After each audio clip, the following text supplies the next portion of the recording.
9 times out of 10, if you ask the average civilian what their goal is in life, most people would probably say some variation of being successful, starting a family, finding out how many licks it takes to get to the center of a Tootsie Pop, you know, the huge. They most likely wouldn't say being humiliated in front of hundreds of thousands of people on the World Wide Web. But it's not like the mortification and indignity that these screwballs receive is unwarranted, because they're on these apps making themselves look like bigger clowns than Ronald McDonald. Clout and money has really blurred the vision of so many individuals like they're dealing with astigmatism or something, bro. And as each day passes, I can't help but think about how most content has fallen from grace harder than Rod Wave fell off that balcony. So today, we'll be discussing some of the most depraved and iniquitous content creators, as well as some of the most futile and desperate videos I've ever witnessed with my own peepers. Comment down below some of the most humiliating content that you've ever seen on the internet, and like and subscribe if you're new. Now, what do I mean by humiliation content?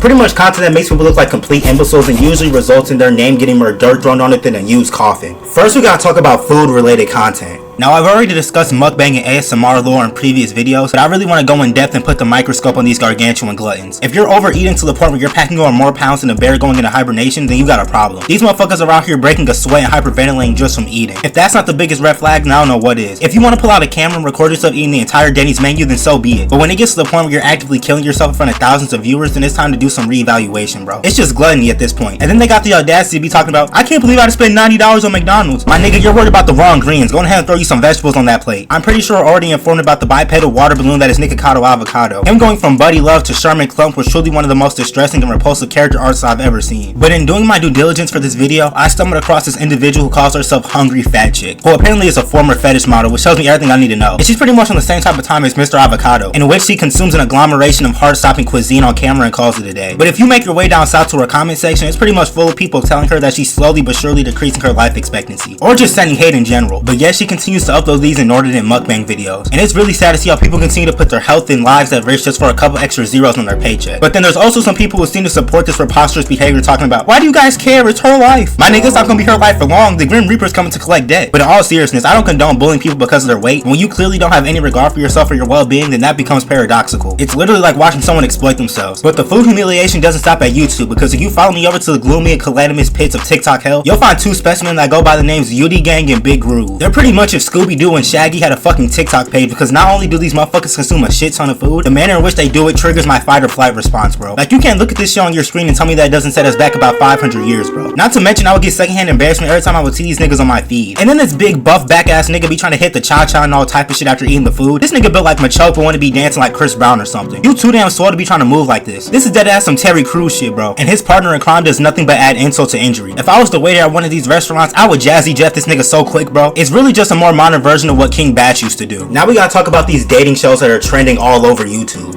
I'm pretty sure if you've been on YouTube the past month or so, then you're already aware of these balloon popping videos, especially since the clip of this fake ass Ninja Turtle went viral. But I don't really have a problem with this show or its format. I actually find it quite humorous when somebody enters the room and it starts sounding like an afternoon in Chicago in there, and everybody that comes on the show is respectful, for the most part. However, I can't say the same thing about these 20v1 videos that everybody's trying to do now. It's like this plague that's contaminated every sector of YouTube. Seriously, you would have thought these niggas were using Shadow Clone Jitsu, bro. But anywho, these videos have to be some of the most perverted and corrupted that I've ever laid eyes upon. And the reason why I say these videos are humiliating is because these contestants literally line themselves up like a damn firing squad and just let these men and women objectify them. It's literally just a hornball convention, bro. Y'all need to get the horny demons exercise out of y'all bodies effective immediately. Let me put something on your mind real quick. Imagine you're a woman who agreed to appear in one of these videos, right? You wake up bright and early, you take a shower, you get a good breakfast in, do your makeup, put on a nice outfit, just for a nigga to ask you if you can make it clap. And don't even get me started on when these freaky ass niggas be talking about, do a little 360 for me. Imagine these women go on to have children, they grow up seeing their mom trying to get freaky with Charleston white crackhead ass. Holy shit, bro, irremediable trauma. And most of the time these niggas still be finding matches. Like, what the fuck am I doing wrong? These videos wholeheartedly give me PTSD from those smash and pass videos from like 2017. And it's non-stop with this shit too. Like, this format is getting milked more than some dairy cattle. This shit is honestly embarrassing to watch, and it's part of why modern dating is more cooked than a rotisserie chicken. And before I get people in the comments talking about, it's just entertainment, dude. If this is considered entertainment, then the bar must be lower than Bikini Bottom, bro. Now we gotta talk about Brainrot content and content farms. YouTube Shorts has caused irreversible damage to the minds of toddlers and children worldwide. Some of the content that I've seen floating around these YouTube streets has been nothing short of odious and enervating. I feel like this shit literally hypnotizes the youth in becoming the most annoying and half-witted entities known to man. We already know about the typical Gen Alpha slang: skibbity toilet, Riz, edging, Sigma.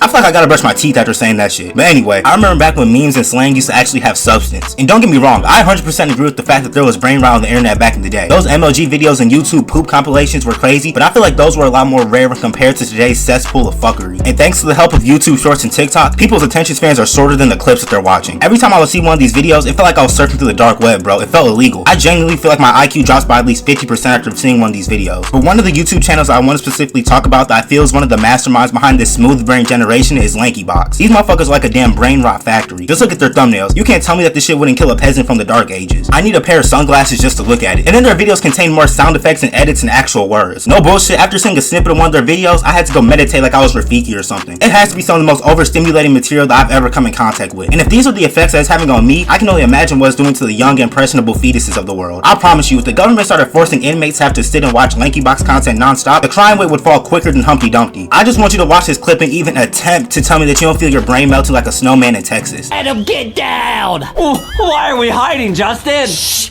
Skibbity Toilet is outside our house! How did they find us? I have no idea, but let's watch all Skibbity Toilet episodes together and learn how to stop them before they oof us! Seriously, bro, this makes Caillou look like an Emmy-nominated show. I've always had a problem with people monetizing the literal degradation of people, especially children. And don't even get me started on the Manny Show. Remember back in the day when YouTubers actually had to put in effort to create captivating and compelling content? Now you can just make the most gooberish and mind-numbing content known to man and make millions of dollars from it. This sorry excuse for a comedian got the nerve to be trying to strike niggas' channels down when he makes some of the most bird-brain videos ever. I remember back when that Jeffrey Dahmer series had come out on Netflix, and this nigga was spamming videos idolizing and making jokes about Jeffrey Dahmer. Plus, he steals content from smart creators and gives no credit whatsoever. So if y'all end up seeing this video, just note this fake-ass Eileen from regular show got to me.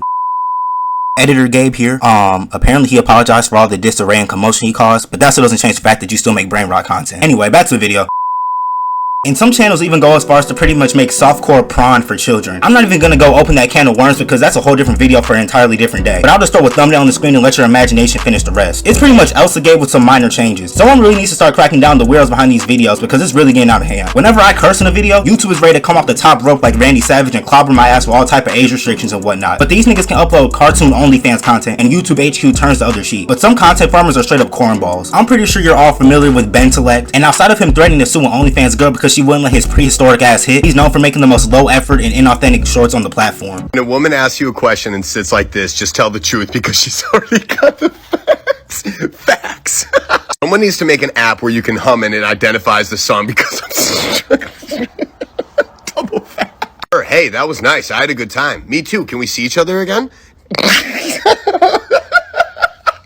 Yeah, I'ma just hand you one of these, little bro. This is the type of shit only Facebook moms find humorous. And he's posted thousands of these videos to the internet, ruining the day of anybody that comes in contact with them. But let me know if y'all want to see me make a whole separate video on content farms and Brainrot. Now, the last person that I believe humiliates himself for clout, attention, and money is Kevin Leonardo. Believe me when I tell you that this is without a doubt the most deranged and perturbing NC that I've ever seen on YouTube. This motherfucker should be banned just off the strength of his titles alone. Even if this is a joke, is this not concerning? The day I found out about this individual still haunts me to this day. One of my homies has sent me the link to that Nair video, and you know how you can preview links on the iPhone? Well, for some asinine reason, I didn't preview the video, and all of a sudden I'm being flashed by this nigga's rear end, if you will. I still haven't mentally recovered to this day, and as for that so-called friend that sent me that link, he's still blocked to this day as well. Moral of the story, preview links before you click on them, or just pick better friends. But I think it's gonna wrap everything up for this video, man. Comment down below the most humiliating content you've ever seen on YouTube or TikTok or just anywhere on the internet. Like, subscribe if you're new, join the family, we going crazy. 2024 takeover is in full effect, man. I love y'all. Also, let me know what other type of content y'all want to see, man. We getting into our groove. We still gonna be putting these videos out, bro. Thank y'all for allowing me to do this for y'all. I'm blessed. I'm honored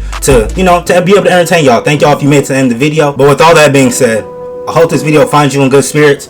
I'm ggrimey. It's been real. I'm out. I love y'all. Peace.